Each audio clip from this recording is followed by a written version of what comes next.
Hello guys, magandang gabi. Happy farming guys. So dito sa lamesa natin, ito yung itlog. Yan. Okay. Malaki siyang itlog, jumbo no. So ito, nakandling ko siya nung third day. Ngayon, nakita ko na kambal. Kambal to. So dalawang yolk, parehas fertile. Nagkaroon lang ng problema kasi ito, nung ika-19th day niya, malapit na mapisa, namatay.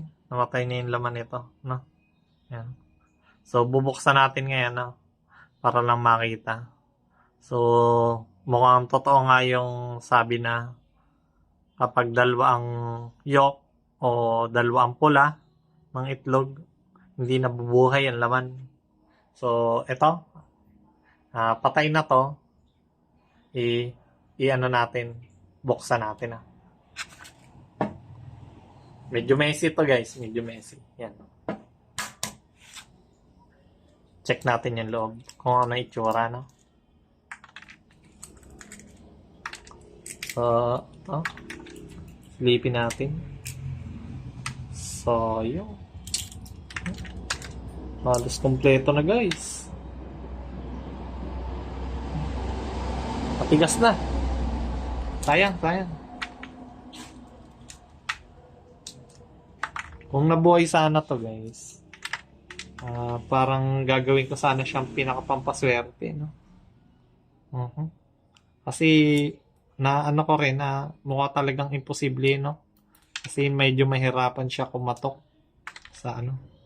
Kung paano siya magkakabutas, magkaka-oxygen, no? Kung paano siya makakahinga. Yan.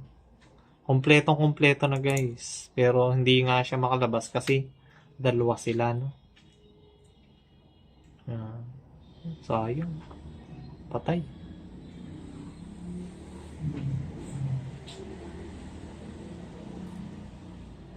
Check natin kung anong itsura, no?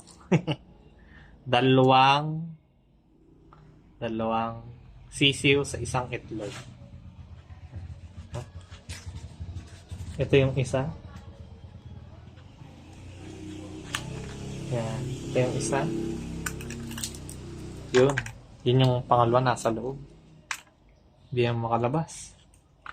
Yan. Oh.